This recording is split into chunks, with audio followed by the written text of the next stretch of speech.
Good morning. We are doing the Artist Way Week 1 recap and review. Hi, I'm Camila Rose, and I make a lot of videos. I make videos about reading, writing, and self-development. So, I am doing the Artist Way again with my yoga fam over at Evolve Yoga Lounge in Oak Point, Texas. And I just wanted to say a little check-in. I finished week 1 last week.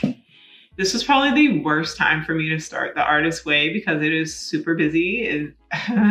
It's a super busy season for me because it's October and I do a lot of tarot readings and I do a lot of like witchy stuff. And because of that, I have a super, super busy month, which means that I don't have a lot of extra time, and I have been keeping up with a lot of the goals and things that I've been working on with my 185 Insane. And because of that, that meant I had to squeeze in time for this Artist Way, which I think is the whole point. Now, I've done the Artist Way 2 times before. I have already done it. I did it summer of 2023 when my life fell apart. I did summer of 2024 right after my mother passed. And then I'm doing it for the 3rd time now, fall 2025. So I'm kind of familiar with the Artist Way. I do a lot of the things that are in the Artist Way already. I do morning pages, but I don't call them morning pages anymore. I just journal every morning. I journal roughly every day. I don't even track it anymore because it's such a habit for me. And I don't do artist dates really, but I'm very in touch with my creative side. It's the reason why I started writing my novel, is the reason why I really started pursuing making things online, which I haven't really committed to as much as I probably should, but it has uncovered those desires within me, the creative side. I already know that this round is going to be all about dance. It's going to be all about movement. I do a lot of somatic related things. I teach yoga. I do a grief circle where we do yoga and sound. I like to do sound baths where we do a little bit of movement with them. I do a lot of somatic integration work where we are identifying emotions, memories, things that are stuck within the body. And then we figure out how to get them moving and get that energy metabolized so that it is not causing us to respond in not great ways to traumatic or stressful situations within our lives. So healing modality as movement. And I know that one of the things that would be really helpful for me and continuing that work for myself is to get into movement as dance. And so I've taken ballet before as an adult, but I didn't stick with it. And I know I need to I really want to get either into burlesque or learning how to pole dance or doing ballet. Maybe I want to do all of them. Who knows? But I need to actually do it. That's the difference. And I know that that's really going to be where this time is going to be, you got to dance. You got to get into the movement. You got to figure it out somehow. Now, week 1 is recovering a sense of safety. So in week 1, there's a lot of talk about like why you don't feel safe to be an artist, like who it was, your inner critic, where that voice comes from, whether that's your parents or a teacher or someone else. You identify someone who gave you some negative feedback or negative core beliefs and things like that. You look up what your own negative core beliefs are. You start writing affirmations to kind of counteract that, counterbalance that. You get your task you're supposed to do. Oh, let's read through the task. I can probably just read through those. You're supposed to get up and do your morning pages. You're not supposed to look at them. I always do my morning pages in a journal. So, and I don't reread my journal entries unless I'm referencing something in a later one, but, And then you're supposed to work with our affirmations of choice in your blurts at the end of each day's morning pages. Convert all blurts, negative blurts into positive affirmations. You're supposed to go on an artist date. You do time travel. You get 3 old enemies of your creative self-worth. And then you write out a letter to them. Travel, select 1 horror story from your Monster Hall of Fame.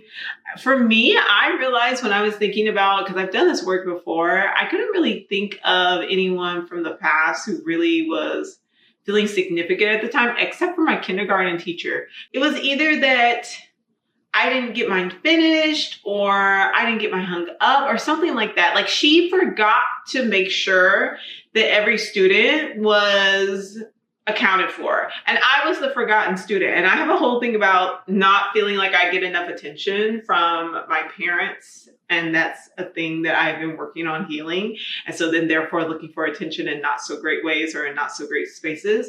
But that was one of the things that really stuck out to me. And for a long time, I framed it as a me thing. And then it was just recently in the last like year or so that I was like, wait, I wasn't the grown up and I wasn't the person who put together, I facilitate a lot of events. And because I facilitate a lot of events, I'm very mindful and aware of the role of facilitation, and I do a lot of teaching. And so I'm very mindful and aware of what my role as the instructor is, which is to facilitate the space, to guide. It is to be aware of what's going on with your students and with your attendees. And I was like, that wasn't my job to make sure that I was doing the thing I was supposed to do. I was the kid. I was 5. Like, that was my teacher's job. So I realized, like, she really didn't do what she needed to do that day. Now, and I often had some interesting experiences in kindergarten. And then for time travel with, like, I guess that would be the Horror Story Hall of Fame. There's quite a few that I could think of, but I'm not going to get into those. But like drawing a sketch of the old monster. I didn't actually do any of these. Let's talk about it. Do this one because I had such a busy week. This was, like I said, a very poorly planned week because I traveled to Houston for 3 days. I drove instead of flying from Dallas. And then I was there with the family because it was my birthday. So I'm spending a lot of time with my family and also still trying to do all of my 185 insane. Then I drove back on Wednesday, was like home for Wednesday, but not really. Then Thursday was my birthday. And then today is Friday. It's day 1 of week 2 when I'm doing this. So 3 old champions. I thought about she wasn't my first grade teacher, but she was teaching at the same school I went to. And she also was at the church that I went to when I was little. She was really significant for me. And like, I've noticed that a lot of my Black teachers that I had in elementary school felt really significant to me. In like holding and creating a safe space because I grew up in the suburbs. And so there were not a lot of Black teachers around. There were not a lot of Black students around. Good to see someone who looked like me and was very supportive of me and my efforts. But if I were to think about my one true hero, it would be Miss Tweed Smith. She was my vocal coach for like 2 or 3 years when I was in middle school. And she is everything. She was amazing. But I was so insecure at that time. I really couldn't embrace the opportunity that was there for me. But I so appreciate how she was just such an advocate for me and how much she believed in me and instilled in me this sense of, you know, you're good at what you do and you should do it. One happy piece of encouragement. I didn't do the time travel writing the letter. Imaginary lives. Okay, I had to pick 5 imaginary lives. And I know one of them was, I think, a burlesque dancer specifically, not just a dancer. But now I'm realizing I think I just wanted to be a dancer. And I was like, well, what does the day in the life of a dancer look like?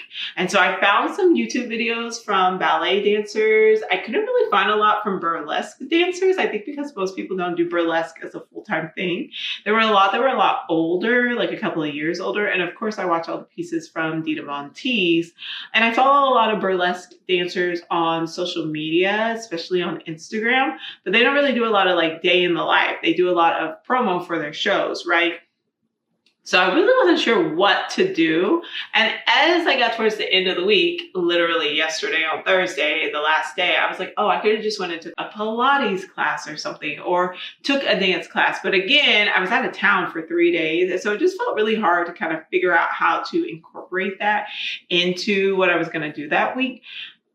So then I'm going to definitely carry it over into week 2 because I will be at home and I will have more time. And then take yourself for our artist walk, the 2 of you. I go for walks every day. It's me and the artist every day together. So I only did 5 out of the 7 days for the morning pages because when I was in Houston, I did not write my morning pages. I brought my journal with me, but for some strange reason, I just was like, oh, it's not all that like important. And then I remembered that I was doing the artist way. And I was like, oh yeah, like you should have been writing your morning pages. Did I do my artist date? Heck yeah, I did. I went on a run at Buffalo Bayou Park. I went to KyotoBrew and I did some writing there. I went and did another walk at, I think it's Bear Creek park in Lancaster. So amazing. It was so beautiful. It was the perfect way to spend the day. So I did some great artist dates. For this week, I'm on week 2. I'm gonna do, you had to pick another 5 lives. And I really was kind of struggling with 5 lives and think about, you know, what else could I do? Like, what would be 5 lives I could live?